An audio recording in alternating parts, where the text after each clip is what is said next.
الحمد لأهله والصلاة لأهلها أما بعد. قابل احترام بزرگان دین، معززین شہر، علماء اکرام، میں تاریخ کی اور حدیث کی صرف 2 باتیں کر کے اپنی بات ختم کروں گا. یہاں خواتین، مائیں، بہنیں کافی تعداد میں موجود ہیں. نبی اکرم صلی اللہ علیہ وآلہ وسلم کی حیات مبارکہ میں غزوہ احد کے موقع پر ایک خاتون تھی، حضرت سمرہ بنت قیس رضی اللہ تعالی عنہا. جنگ احد کے موقع پر جب وہ شہداء کی تلاش میں نکلی تو ایک صحابی نے خبر دی کہ تمہارے بیٹے شہید ہو گئے. اس نے کہا چھوڑو، رسول اللہ صلی اللہ علیہ وسلم کے بارے میں بتاؤ. پھر جب آگے بڑھی تو امام واقدی نے لکھا ہے کہ اسے بتایا گیا کہ تمہارے شوہر شہید ہو گئے. اس نے کہا کہ چھوڑو، مجھے بتاؤ کہ رسول اللہ صلی اللہ علیہ وآلہ وسلم کا حال کیسا ہے. جب وہ آگے بڑھی تو اس کو بتایا گیا کہ بھائی شہید ہو گئے. اس نے کہا کہ چھوڑو، مجھے بتاؤ رسول اللہ صلی اللہ علیہ وآلہ وسلم کا حال کیسا ہے.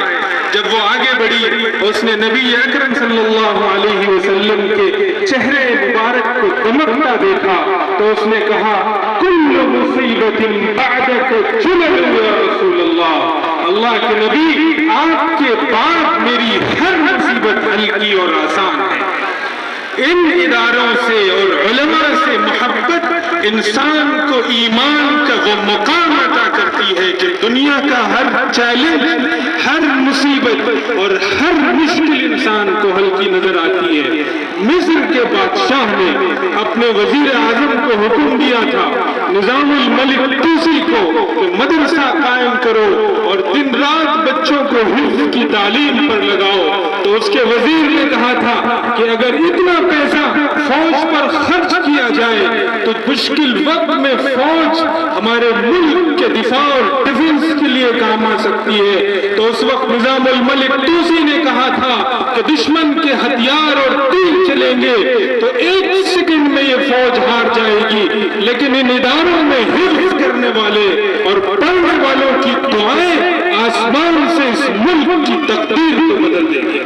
یہ ادارے وہ ادارے ہیں کہ جو حالات اس ملک میں چل رہے ہیں، اگر ہم نے ان اداروں کا ساتھ نہیں دیا تو ہمیں ان حالات سے گزرنا پڑے گا جن حالات سے اسپین کے مسلمان گزرے. میں اسپین گیا ہوں، میں نے غرناطہ کی مسجد میں 800 سال الحمرا کے ان محلات میں جہاں سے اذان گونجتی تھی، آج اس پہ چرچ کے نشان لگا دیے گئے، ٹرائنگلز اس پہ باندھ دیے گئے اور کرسچینٹی کو وہاں کمپلسری کر دیا گیا اور وہاں اذان پر پابندی لگا دی گئی. یہ ادارے اس ملک میں جو اکابرین نے قائم کیے تھے، حضرت مولانا مسیح اللہ خان صاحب شروانی علیہ الرحمہ کی روح پر ہزاروں رحمتیں نازل ہو، انہوں نے اس خطے کو نور کا بقا بنایا تھا.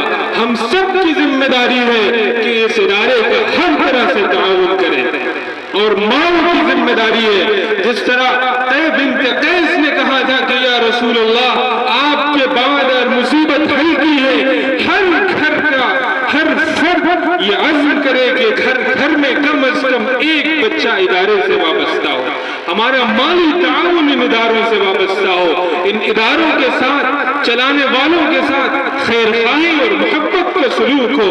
حضرت عبیدہ بن الجراح، حضرت سعد بن ابی وقاص کی جو قربانیاں تھی، حضرت سعد کو جب کوفہ کا گورنر بنا کے حضرت عمر نے بھیجا تھا، وہاں کے لوگوں نے حضرت سعد کے خلاف سازشیں کی تھی. ایک شخص تھا علقمہ، اس نے حضرت سعد کے خلاف برا بلا کہا تھا اور حضرت عمر کو خطوط لکھے تھے. تو حضرت سعد نے اسے کہا تھا، اس سے دعا دی تھی، اللہم اطل عمرہ وعرضہ للفتن، اللہ اس کی عمر دراز کر دے اور اس کو فتنوں میں گرفتار کر دے اور اس کو تباہی سے دوچار کر دے. بعد میں کوفہ میں صحابہ نے دیکھا، لوگوں نے دیکھا کہ اس شخص کا یہ حال ہوا کہ 99 سال کی عمر میں کمر جھک گئی تھی اور کوفہ کی جامع مسجد کے باہر بھیک مانگا کرتا تھا اور لڑکیوں کو چھیڑا کرتا تھا. اسی لیے یہ بڑا ڈرنے کا مقام ہے. تعاون کریں اداروں کے ساتھ، اداروں کے چلانے والوں کے ساتھ، اور حضرت مولانا مسیح اللہ خان صاحب علیہ الرحمہ کے وارث، ان کے علم کے، ان کے فکر کے، ان کے تقوی کے وارث حضرت قاری ولی اللہ صاحب دامت برکاتہم کے ساتھ اپنی محبتیں رکھیں.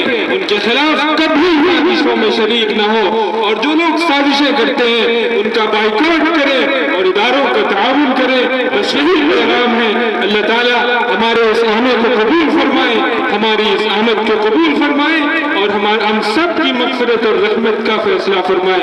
وآخر دعوانا الحمدللہ رب العالمین.